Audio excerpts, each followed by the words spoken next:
used CDs gets you, interestingly, almost into a better,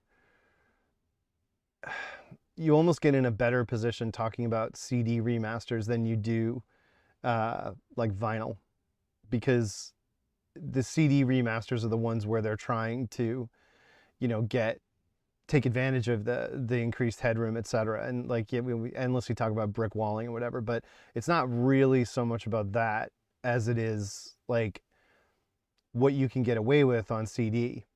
And so, you know, there's always all these arguments about what's done to the tracks and, you know, whether they're too bright or they've been compressed or there's noise resolution, blah, blah, blah.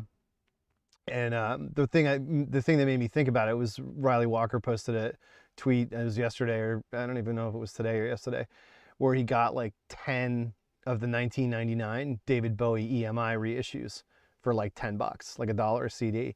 And I actually love those. I'm a big fan of the 99 EMI reissues, which most people aren't. Most people have, you know, I mean, the majority of people who want to have opinions about which version of a record is best and which remasters are the worst and whatever, they always go back to, you know, the original recordings, right? You have to get the RCA Victor first pressings of all the David Bowie albums for them to sound any good. Or, you know, the Ryko disc ones were the best, or this or that. And it's just, you know, there's these silly, you know, arguments that go on. But for me, I thought that, you know, not all of them came out great on the Bowie ones. One of the ones, you know, that frequently gets talked about as being good in the 99 EMI reissues is Lodger. And so then these were reissued in 2014. It's a special series called the David Bowie series, these remasters. And, you know, initially they were intended to be sort of a limited EMI product, but then they weren't moving, and then they got reissued, and now you can find them, like they're packaging them as twofers, like they're everywhere. And some of them are good and some of them are weaker, you know. I think Aladdin Sane sounds probably the best I've ever heard it in the 99 EMIs, but you know, some of the other records really didn't really work out. And so the question becomes like, is it the original source recordings are the issue? Like, they're inflexible, because that's the issue with most of the Beatles recordings, is not, you know, how they were mixed or, you know, what Martin had access to or the techniques. It's literally the frequency response of the microphones and the tapes. So when you start trying to add and really create modern EQ limits from equipment that couldn't capture it, that's where you get into trouble. And that's why that latest Revolver project is such a horror show, because they're trying to bring a clarity that doesn't exist but is possible and can be sort of estimated based on, you know, modern recording techniques or whatever. Like, you know how a guitar should sound, you know how a guitar can sound. The problem is that it couldn't sound like that when they did Revolver, and you're trying to make it. And I mean, when you listen to, like, you know, Taxman, the really harsh stuff, it's just like, no, it's so weird and ahistorical, and it's destructive. And so, you know, Bowie's infamously famous for, you know, a destructive example with the Stooges. And so it is sort of strange that this recent 3-box set career spanning thing with Bowie is also being considered relatively a destructive exercise. But, you know, he had the whole issue with Tony DeFries and the rights to his masters and the ability to even do any of this stuff. And so, you know, the first wave of Bowie getting any freedom and any attempt to, you know, retcon his catalog and improve it for the CD age is the Ryko disc reissues around Sound and Vision. And that was when I was a kid. It's like 1990. It's like when he did Fame 90. It was this whole, you know, explosion of Bowie interest. And, you know, it was sort of on the back of the failure of Tin Machine in 1988. Black Tie, White Noise, which was a band with Reeves Gabrels, who's now, since 2012, for the last 10 years, been in The Cure. So, you know, I didn't want to do an entire stream where I'm talking about David Bowie reissues, you know, because Riley posted this. But one of the bands that made me think of immediately is Siouxsie and the Banshees, because the Banshees were an indie band. I mean, they were on Polydor. They had their own sub-imprint in Wonderland, but they were being recorded by Nigel Gray, who did The Police and was an infamous cocaine abuser and a doctor. He gave up being a doctor to be a record producer. And because he was a doctor, he was writing coke scripts for like himself and the bands. Yeah. He introduced Saturn and the Banshees to coke. He also, they're not the only band that he introduced to coke. So he's a legend. And then, you get with Fireworks, you get Mike Hedges. My point being, Siouxsie the Banshees' early records, are experimental productions. They're, everyone's got an ear in, not just the producer, the band has an ear in, Sue has an ear in. John McGeoch, when he's in the band, is an incredibly experimental guitarist going back to his days in Magazine. I mean, the Light Pours Out of Me, is an infamous example of that. He was somebody who was searching for new sounds all the time. So the experimentalism of this time, and it's reflected in The Cure and a lot of the other bands that are around. While those songs weren't necessarily crazy or complex, when you think about, post-punk bands embracing dub and Pill and the Slits even, they were still straightforward 4/4 kind of pop songwriters, but they wanted the songs to sound sort of twisted and different.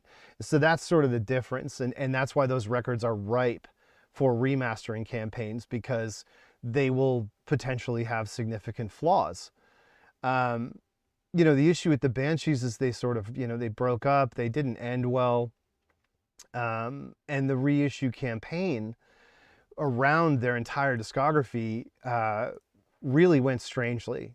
And so I thought it would be interesting to talk about that and about, what do you want to look for, and without losing your shirt, because at this point, sort of due to these issues, a lot of their discography is beyond reach financially. It makes no sense, particularly the box. There's an infamous box set. Now there's 2 box sets that are ruinously expensive.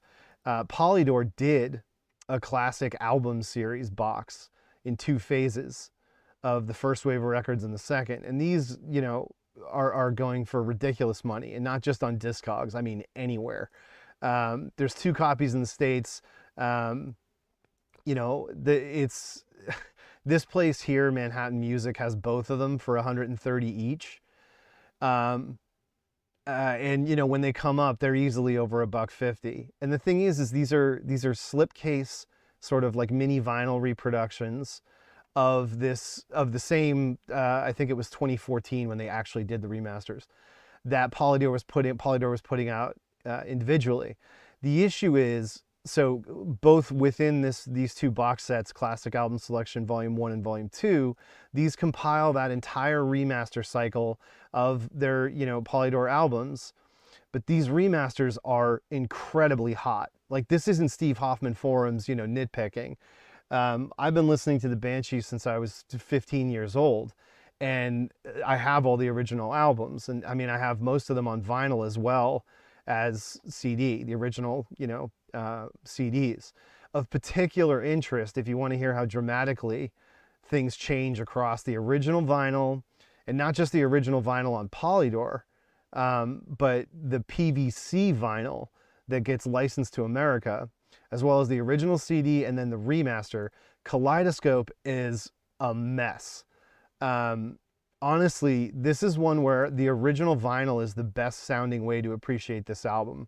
And it's a lot of people's favorite Siouxsie album because it still has that really naive, excitable initial rush to it. And it's still very carefree. You've still got Happy House and the kind of, swirly durly Susan Valiant kind of goofing around, esoteric quality to it before it becomes heavy and goth.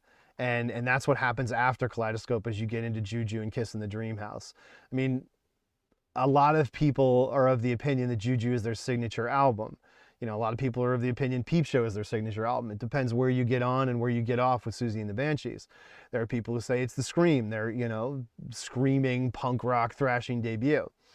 But when you talk about trying to, get an affordable collection of this band, it's sort of difficult because, I mentioned the compilation thing. There's also another extremely expensive, silly compilation called Downside Up, and this barely ever comes out. So like here, this one, I was looking at this actually. So this copy that they're selling for $75 has 2 copies of disc 2, but is missing disc 1. Like, what is even going on there? You can get the artwork and 3 of the 4 CDs for $75. A complete of this is generally going to run you around $200. You know, if you're over in the UK or in Europe, I'm sure, you know, it's possible you'll find it cheaper. But this is actually an incredible set, you know, similar and in exactly the same vein as The Cure's Join the Dots. This collects all of Siouxsie and the Banshees B-sides, and there are a number of very, very strong B-sides across the entirety of their career. It's not like this band just started being terrible. They did struggle as songwriters later in their career, which is the same for most bands. But you know, there's a smattering of really, really strong stuff that's non-album material on this box set. I love it. I mean, it's one of my prized possessions. There's a song called Return I've talked about before, which was a B-side to, I believe, Kiss Them For Me, much, much later toward the end, which, well, it's their American commercial peak, Kiss Them For Me. But the B-side Return is phenomenal. And there's also the Quarter Drawing of the Dog, which is an instrumental from the mid-'80s from Tinderbox. That I used to love when I was a kid. One of the first songs that turned me on. You also get the famous version of Il en est le divin enfant that Robert Smith is on, and a couple of other sort of goofs from around Hyena. Coal Mind, this remains one of the Banshees' favorite songs, and despite being a B-side. You also have Pulled to Bits, which is an early strong one with Kenny Morris and John McKay, the original drummer and guitarist who quit the band early in their era. Tattoo, another one, you know, this is like one of Budgie's flat out favorite Banshees songs.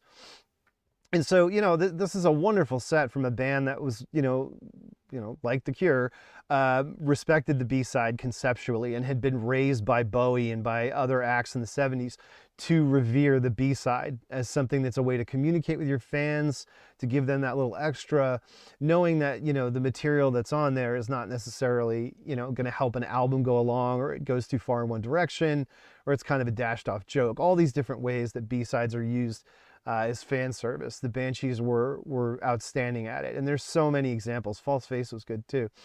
But it ain't cheap, and the cool thing is you get the Thorn EP. And, you know, this is sort of, to come full circle, one of the dumbest things about their reissue campaign. So when Polydor decided to start this campaign, and I don't know if they had arguments or fell out or what, it just died. They started with the Scream, and they did a phenomenal, you know, in the tradition of all the other great deluxe editions, full 2 CD presentation deluxe edition of the Scream. It's got, you know, the single mixes of Hong Kong Garden and The Staircase. It's got the demos from Pathway.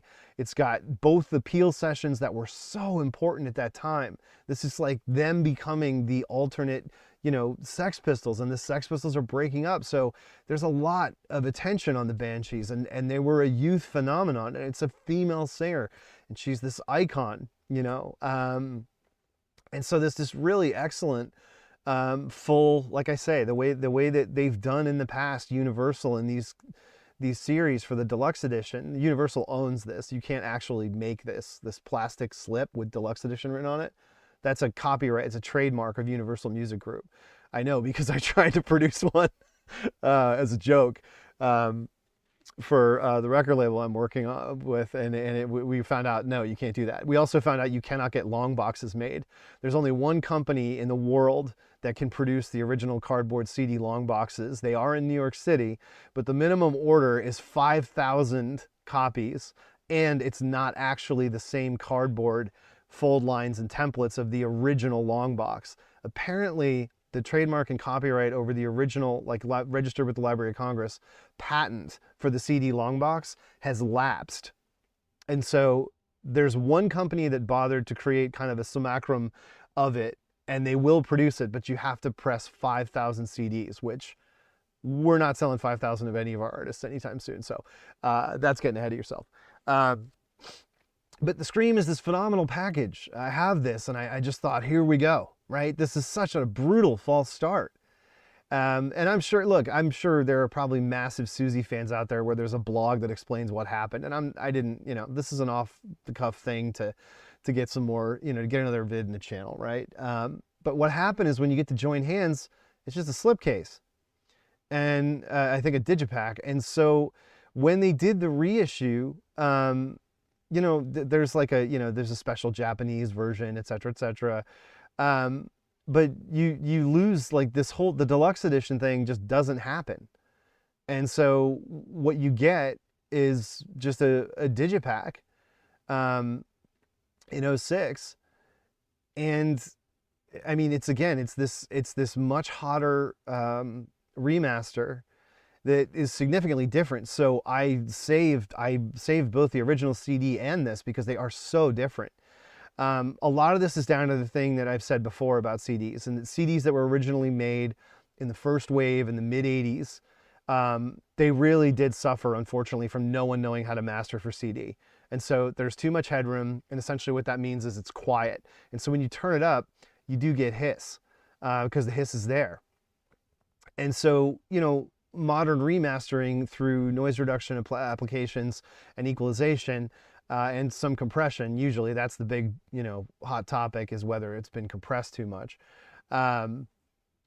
They bring a lot more out. These records are hugely helped because the original CDs are essentially suboptimal representations of the vinyl masters. But the remasters are a little too far. So here you get the Love in a Void, which is a great single. You get the Love in a Void single tacked on, and you get the unreleased Infantry cut, which was sort of a tape traded gem. But you don't get that full special edition treatment. And these CDs were not pressed in particularly huge quantities. And so, you know, a lot of Siouxsie fans bought them and didn't sell them. So these aren't that easy to find, despite being an enormous catalog artist for Universal Music Group. You would think that you could just walk on anywhere and get this. But unfortunately, they're not that easy to find. And so it's really, you know, your choice whether or not you want to, you know, stick with the OG 89 issues that came through, or try and go for those mid 2000s hotter remasters. But for me, the original Geffen, despite not getting the bonus tracks, I do prefer it. Problem is, like I say, you look over here, there's only one copy listed on Discogs, and it's going for $40. And you know, you can look around for the European issues. I'm sure it's more common there. There you go. You know, there's 8 of these. You know, not going for that much, but you know, then you're talking, none of this is in the States, so you're talking international shipping. And even if you're not in the States, you're talking shipping in Europe, which is not cheap. So it's a tough thing.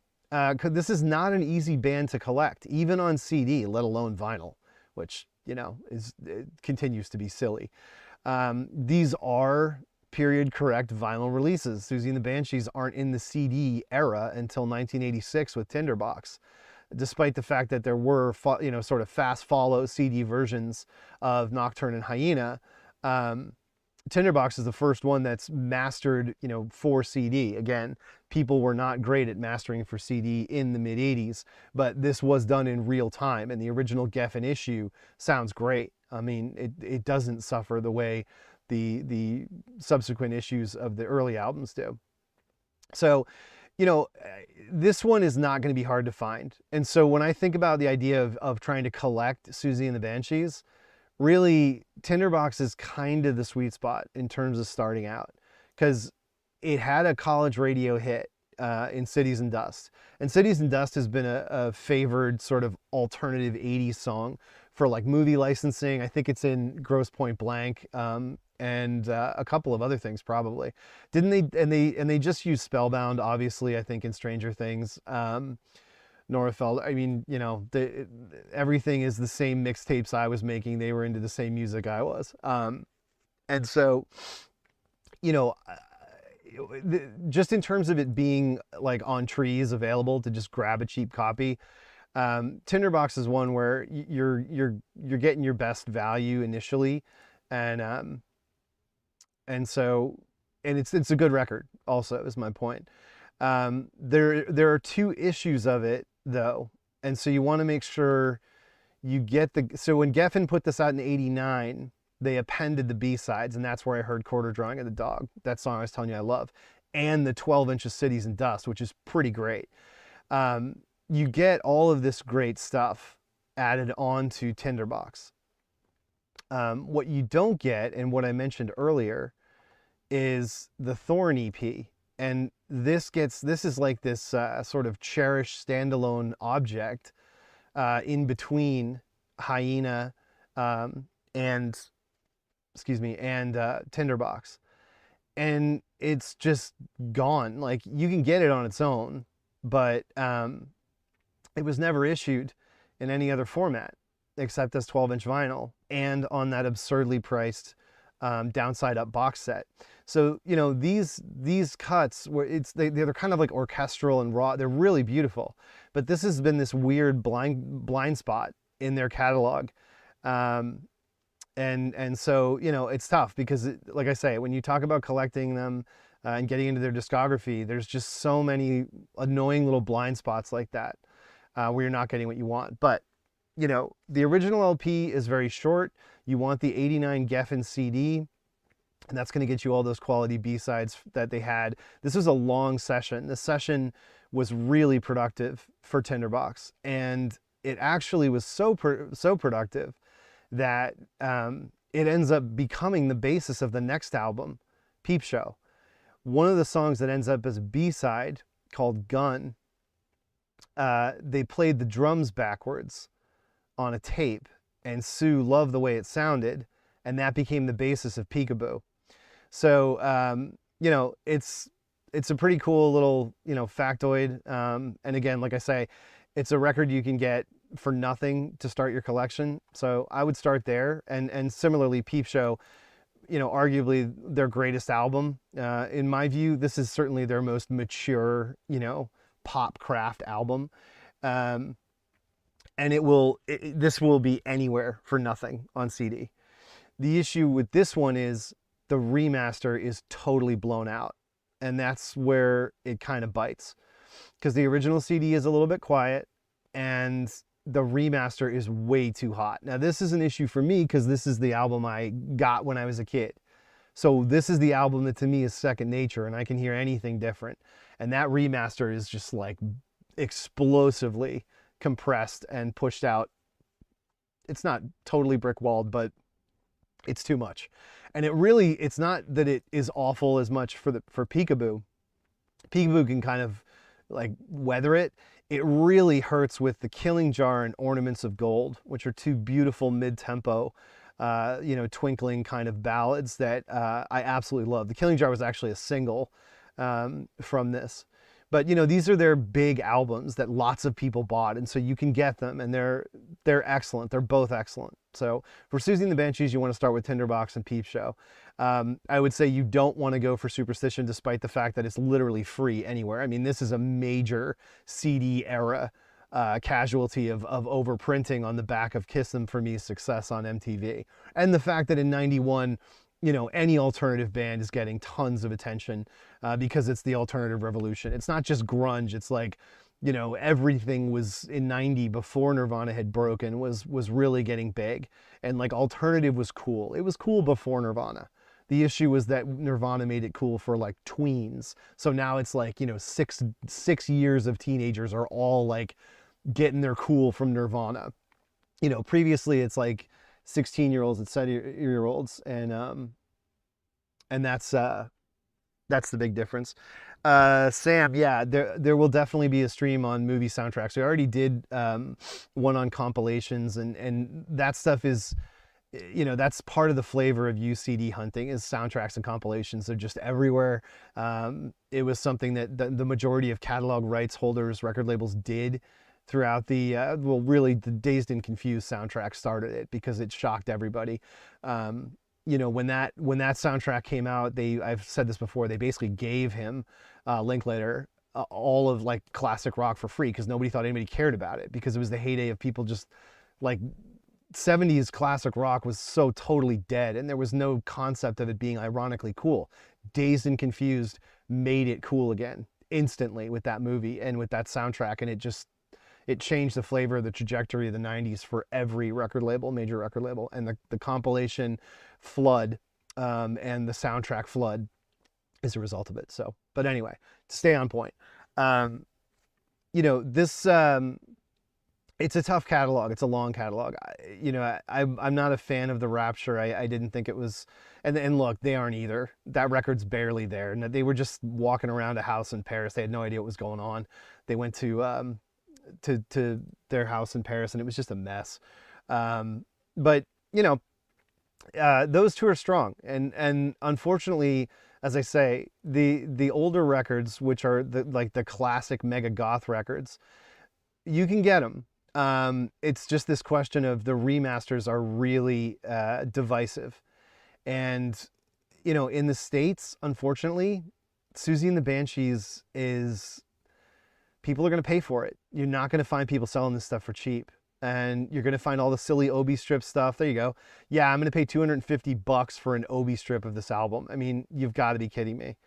But this is the kind of stuff that goes on, You got somebody trying to get $18 for the stupid, industrial cassette tape on Geffen, and it's the white shell. It's just silly. Any alternative band like this that's part of goth and is still chic and canon, it's such an absurd opportunistic thing that record sellers do with it. And listen, it's not just Discogs. You go to any used store and they're marking this crap up. It's like there's so many copies of it out there. It's really unfair. But and that's why I was saying, again, the mid-'80s albums are so common and are so saturated in the market across stores that don't do that don't punish you for wanting cool music, that it's a perfect place to start. If you can start out with them, and you're going to be able to find an enormous store that's going to have other stuff that's all from this sort of cheap lane. And that's really why I settle on those. Yeah, so, they are good starting points. They do come from that heyday. Someone was asking, is Once Upon a Time the singles easy to come by? That's an interesting one. So there's two. There's Once and Twice Upon a Time the singles in 80. When did they do? What? Twice Upon a Time is 93? Released in October 92. Huh. So this famously does not include one of their singles, even though it's the compilation of their singles. They were so mad at Mike Thorne. Siouxsie hates Mike Thorne forever. Mike Thorne's the guy who produced Wire. He did Song from the Edge of the World with Siouxsie and the Banshees. They were sent by the label to work with Mike Thorne to do a single on his Synclavier, digital audio workstation. And they had such a horrific experience, they would not allow this song to be released.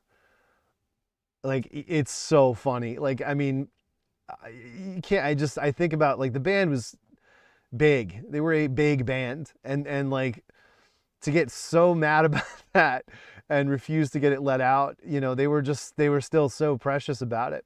Of course, it later comes out in this weird, not that great extended mix on the official Best of Siouxsie and the Banshees, which is, oh, this is a mess. I mean, it's just all over the place. The idea of going from Happy House to Kiss Them for me sequentially is just so dumb. Everything about this is just wrong. So this is not a band where a greatest hits is really going to help you. That's the remaster promo campaign thing. But I was going to say, there is a 20th century, there is actually a 20th century masters of Siouxsie and the Banshees, weirdly. And fortunately, they make the sane decision of sequencing it chronologically. It's a really good overview. If you really just want a flyer if you've never heard them and you're thinking about it, this is a really good summary, but there's so much more to get into. And then I think this was EU only. This is another compilation, Spellbound, that came out. They've been 10 years later. They're constantly going to get this treatment. It's the Banshees. But yeah, that, Song from the Edge of the World isn't great, but it's not that bad. It's not like we should never ever let anyone hear the song like it's an embarrassment. Like Siouxsie did a Blondie crap rap in the middle of it or some shit. Like, no, it's not that bad. It is a Siouxsie and the Banshees song. I mean, is it Fireworks even? Is it Slow Dive? No, it's not a classic. But the only reason it's hard to find is they hate Mike Thorne so much because he was just so obnoxious. He's infamous for an anecdote that they tell in the Siouxsie and the Banshees oral history. So at this time in '87, I believe, not McCarrick, the guy from Jon Klein, the guy from Specimen, had joined the Banshees on guitar. He plays with and tours with them. Martin McCarrick, the band got much bigger and they added all new people after Tinderbox and for Peepshow, which really was a major road production. I mean, that tour was enormously expensive, and she was wearing her, whatchamacallit, Louise Brooks, bob at that time, kind of the whole cabaret thing. It was a very big production. And so anyway, there's an anecdote when they're getting in there to do Song from the Edge of the World that Mike Thorne, he's just playing guitar, and he's like playing around with some leads in the studio, Klein, I think it was Jon Klein was his name. And he's just goofing around. And Mike Thorne walks up and sticks his head between the speakers and is like, "You want to put a solo on my record? Impress me." And he says he puts his hands on his hips like this. And they were just like, "Fuck you." And the session never recovered.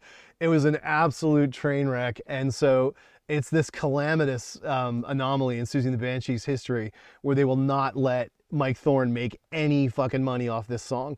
That's why it's not on this, and that's why they won't let it get released anywhere, because they don't want Mike Thorne to make a fucking dime off their name because they hated him so much.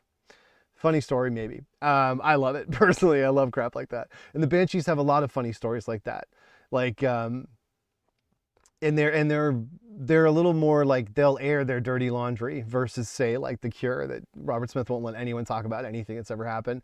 The Banshees will tell you the funny stories of like Siouxsie throwing a phone through a window because it was too hot in her room in Japan, and them getting banned from Japan for 20 years. Like, yeah, I mean, the just really funny shit like that. But this here, interestingly, it's got Wheels on Fire and The Passenger from the Covers record. Again, if you're going through and you're keeping your eyes open, thinking about getting the cheap stuff, if you see some store that's got, these sort of three from that late 80s period, Through the Looking Glass is a covers album. And this was all about kind of getting the new band together and tighter and burning them in together. So there are some great covers on it. Everyone has their favorite, whatever. But Wheels on Fire became a big hit. It was used as the opening credits of the very successful BBC comedy Ab Fab, Absolutely Fabulous. And I love the version of Passenger. The production is so good. I mean, hard to say that, considering, the OG sales drums are with Iggy Pop are so, untouchable, some of the best drum production ever. But this is budgie. So, respect there too. This guy is one of the best technical and tuned drummers you've ever heard. And a lot of people don't know that, because Siouxsie and the Banshees are not like a technically shocking band. To be Rick Beato about it. They're not a band where people are like, "Oh my God, have you heard this thing?" Mostly people think about them and talk, bring them up for the astonishing technical, aspects of Peekaboo, with the reverse tape, the cut slams, syncing reverse and forward tape, and the sampling, in '88. That was an incredible move for them. Look, New Order had been doing stuff since '86 with samplers, but to do it musically and to be true to your own sound, the way Peekaboo was, it is one of the most important alternative rock singles of all time. I mean, the singer from Block Party, you name it, so many famous musicians have said this. I think Damon from Blur said it too. They're just like, that song, there's never been anything like it. There never will be again. It kind of says it all for Siouxsie and the Banshees in so many ways. It's such a masterstroke. So I mentioned Gun earlier. This is where that ends up. And it's a John Cale cover. A John Cale cover.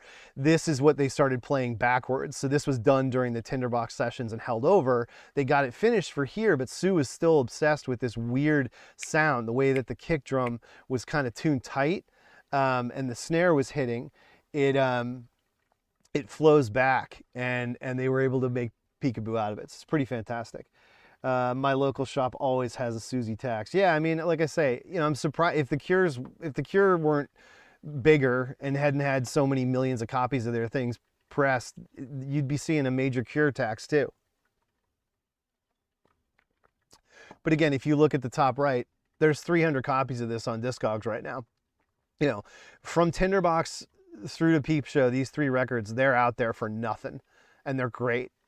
The problem is those earlier records, you know, despite the fact that Geffen made a bunch of them, the reissues weren't pressed in significant quantities, and so it can be tough to get, you know, especially you really do, like, Juju is an incredible record that pretty much any fan of alternative music's past needs, but that's kind of where it goes for Siouxsie, you know, getting them going. And again, you know, you can just get in there, you know, find yourself a cheap copy, get your filters going. You know, there's 341. Okay, there's 47 in the States.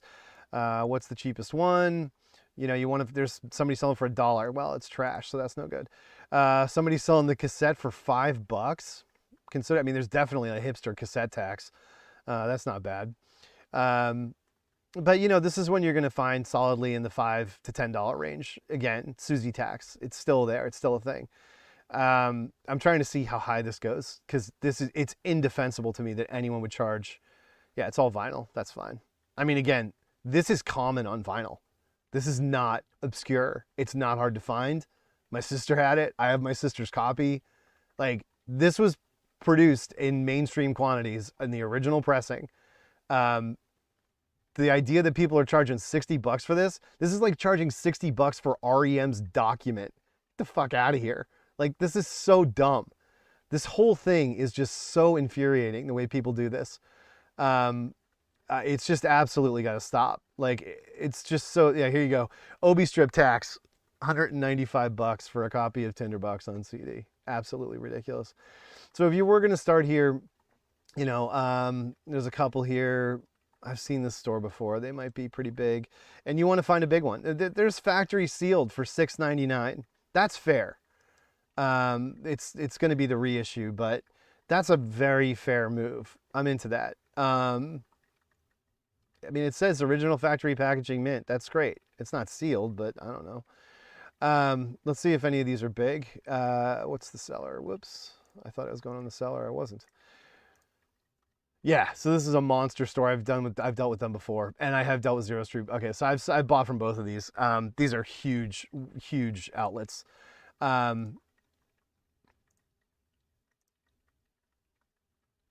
So yeah, you can go through. I mean, it can be tough to go through. If you really want to go budge, you can start there. But if you look at the breakout. Vast majority of this is jazz. If you're a jazz fan, this could be the store for you. I'm not, unapologetically. So this is probably not, as an indicator, great. And these guys are not selling them. There it is, of course. These guys aren't selling much below $5, but probably enough. You know, you could throw Tinderbox in there, see what else you can find.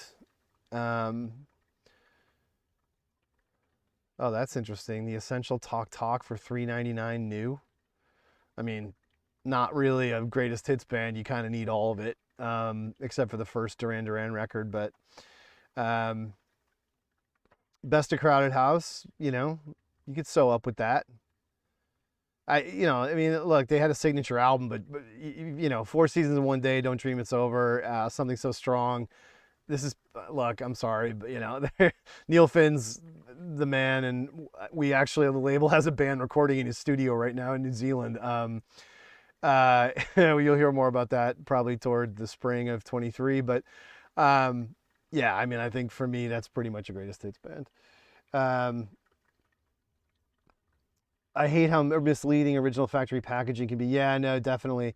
And it is funny too. The style thing is not to be ignored. Like, this can really tell you the flavor of a store. It can tell you whether they're using the genre as a you know, way to help improve and speed up, you know, potential buyers going through their store. But you know, this, in terms of really getting a bag, this store doesn't seem to have much. I don't think either of them are going to. for the really cheap range. So, but it's a good place to start. Yeah, Sisters of Mercy, Greatest Hits Volume 1. This is the awful, like, this is absolutely hated by Sisters of Mercy fans. The selections are so bad. It's just awful. Ugh, you don't want to go there. Oh, the Decrepts Metallica single. This is really funny. This is their, like, oh man, I don't know, 450, but yeah, it's kind of like an industrial take on Metallica. Hey, for a flyer, I'd take it. Yeah. Oh, God, late period Chapter House. Oof. Yeah, these guys really ate it bad. And a Hurricane #1. That's some of the most landfill shit ever. This is Andy Bell, like one of his many things he did after Ride before joining Oasis. Ah, there you go. Boom. Trash Can Sinatras. This is great pre-Nirvana, Anglo pop. Hay Fever is an absolutely killer fucking alternative pop song. These guys were great. This album isn't as strong as the debut. But yeah, 450. They're a London Records Go Discs band, but their first 2 records, Cake and I've Seen Everything, are awesome. Obscurity Knocks, such a great tune. And they just have a great vibe. Like they're kind of like explosively upbeat, but also wistful. If you haven't heard them, in terms of the stuff that like who's gonna tell you about, this is a band like the Ocean Blue. Like no one's gonna tell you about the Trash Can Sinatras. They were a really cool band, and I love that they did it. They went to Shabby Road Studios. I mean, that's just hilarious. It's just, they did everything themselves. That's what they did. And it's just kind of cool. They had a whole like indie mentality, but the records sound great. They're not too heavy on the reverb. And yeah, every large store is probably going to have it. They were overpressed during the alternative rock boom. They're not uncommon to find, and they're a real surprise if you've never heard them. Hay Fever. When I think about the indie jangle crap, the NPR music that's out there today that people are repping, like, give me a break. There's so much that's already been done that you haven't probably heard that you can go back and get, for nothing. So anyway, that's interesting that they would have that. It does come up often, but it's not like REM's Monster. But yeah, that's about the only thing in this store that I saw that would be of interest to pair with Tinderbox. And this other one is a non-starter. So, I'll take a look at Peepshow, see if that maybe is a better starting point. But there are, it is limited. Like I've said like 3 times, to these 3 albums as a starting point to get a bag that's got one of these to get you exposed to that, and then get some other good stuff. I'll pull this one up. This is, this should be common as carrots. So we got Metal Beat Records. Surface Scuffs plays fine. I don't necessarily trust that. Depends on the store. I don't rule it out. The problem is, are the scuffs circular, right? So CD heads, CD gang people will know this. If the thing has scratches that are vertical or horizontal, it doesn't matter. It's not going to affect anything. If they're circular, you're done. It's not going to be able to be. You're going to get a time code error, and the whole thing's going to, you're not going to even be able to rip it. So that's a waste of money. So there's a reissue someone's got for $4.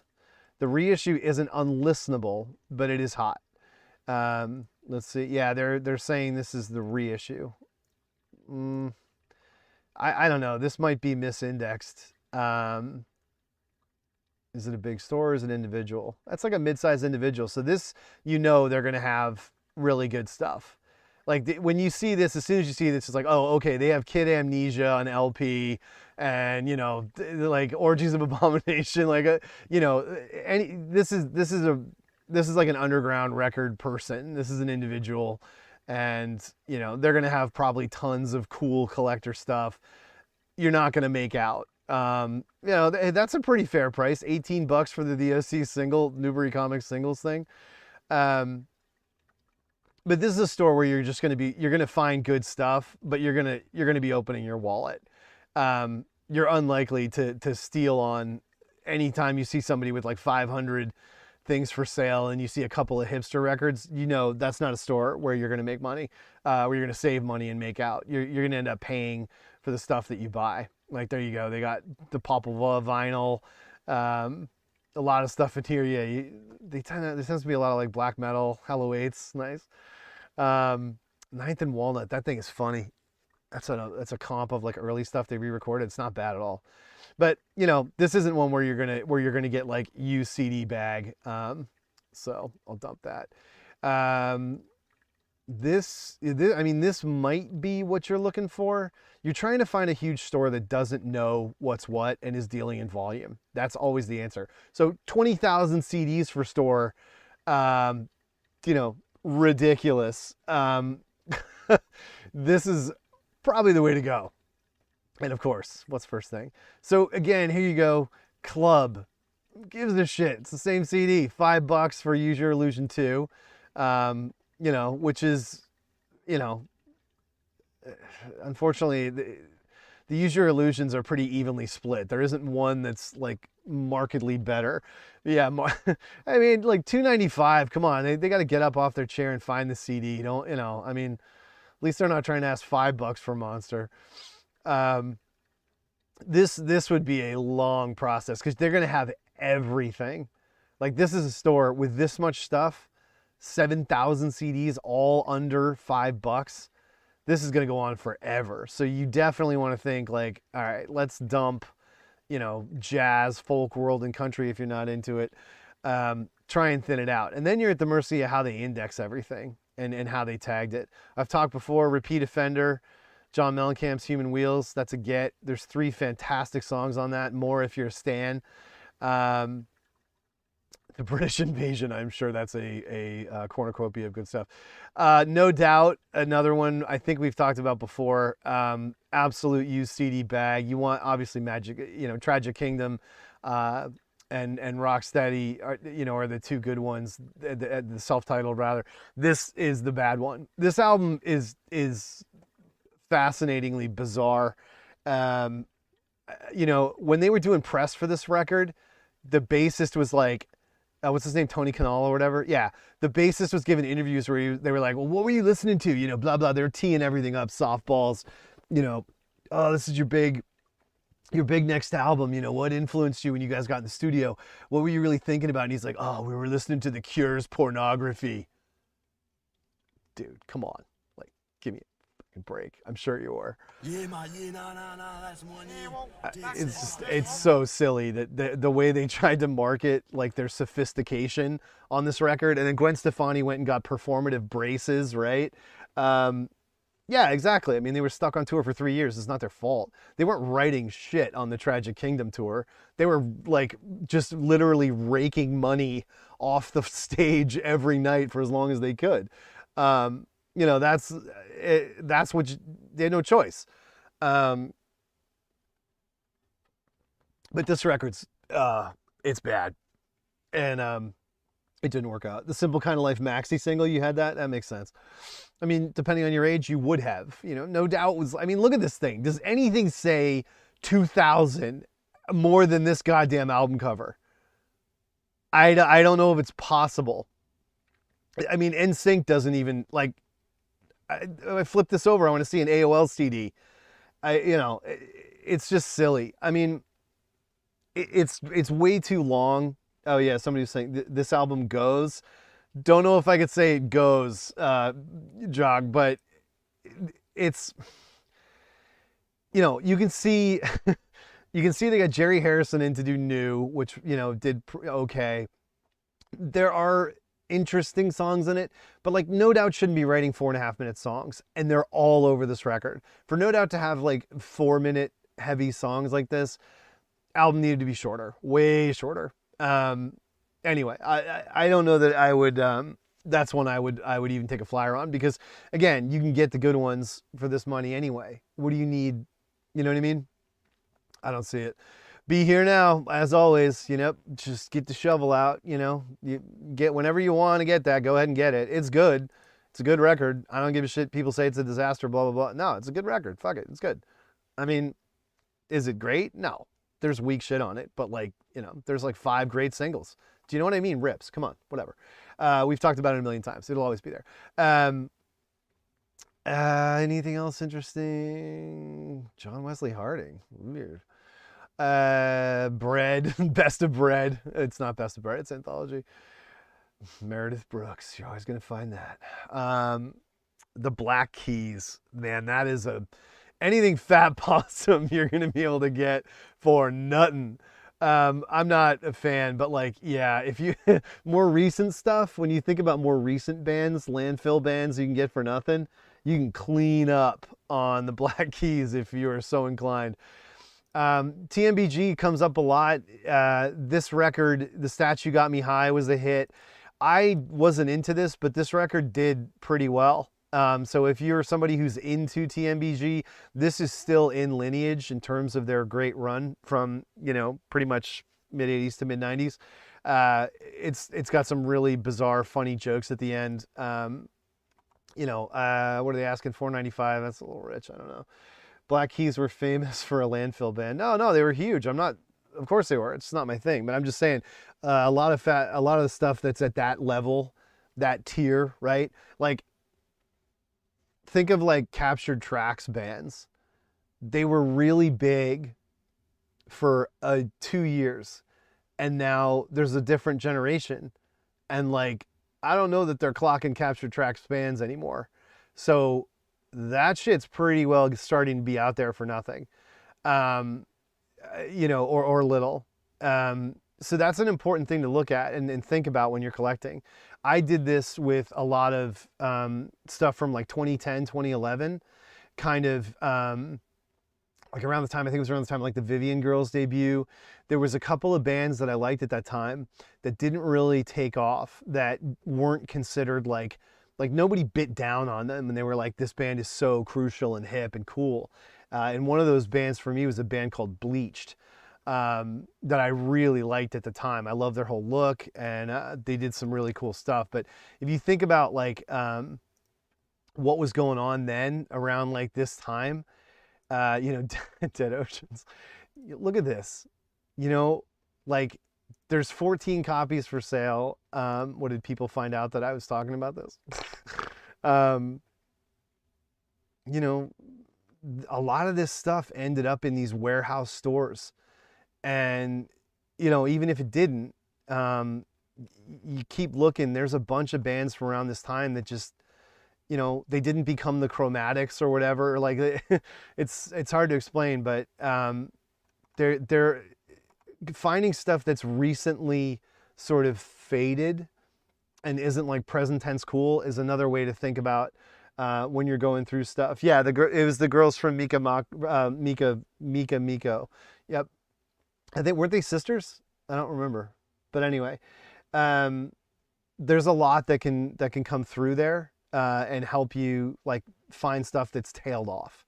That's not really like, you know, it's not really like big. It's not, it just didn't blow up, but it's there and it's available. And, you know, it's something to think about. It's something to pursue as you're building up a collection in general. What are we at? We're pretty much at 7 o'clock. So Dashboard Confessional, like anybody fucking wants that shit. But if you do, it's always going to be there. I think I talked about Sheryl Crow before. Yeah, there you go. There's an example of the Ting Tings. We'll see if I can find one to end on. It's tricky. Oh yeah, there's Sinead again. Gin Blossoms. This album sucks. It's really awful. They're famously like a band that was one guy's songwriting and then he killed himself. Their first record, New Miserable Experience, is phenomenal. And they had a really good single that was on the Empire Records soundtrack. So what I'm saying is, this is a landfill band you can get for nothing, but this album isn't even worth $1, so don't bother. But do get the first one. It's really good. There's a bunch of really good strong singles on it. And, you know, again, it's everywhere. Like it's as everywhere as Monster. You know, versus like the Wallflowers, bands like I could give a crap about that band. The Gin Blossom's first record was legitimately pretty awesome post REM jangle, and you really like it, there's someone selling it for a quarter. Like, I mean, it's literally everywhere. And like, because it was overproduced, and it, you know, I mean, in terms of the number of copies, and it wasn't cool. You know, but Hey Jealousy, Until I Fall Away, you know, Found Out About You. These are all great fucking classic power pop singles in the tradition of Big Star and Marshall Crenshaw and everyone else that's, you know, informed Third Eye Blind and all the 90s stuff that everybody loves. So, Stained, yeah, that's the Stained record isn't the one you want, but I do have it. I do have Stained's debut, just for like period correctness of having it. The one I have is sealed too, the copy of Stained's debut. Oh, this is the oh my God. Oh, rough. But yeah, I mean, look, not debut, sorry, it's the debut, their big hit, Break the Cycle. So, look, this is one of those ones where like this song was so omnipresent on radio. Like I did buy this for $1. I do have it. It's funny as hell. So, whatever, that's another thought. You know, again, if you find it that cheap, it's like, why not? It's like, it's almost like packaging material for your order is a way to look at it at that price. Like, who gives a shit? You know, just have it to have it. And I got it for $1 sealed. It's still sitting in my rack. So, you know, something to think about. All right, we're over. I'm gonna snap it there. But anyway, yeah, you know, just the whole idea in this one is like, it can be really frustrating when you approach this from the perspective of wanting to collect a band versus wanting to collect affordable used CDs.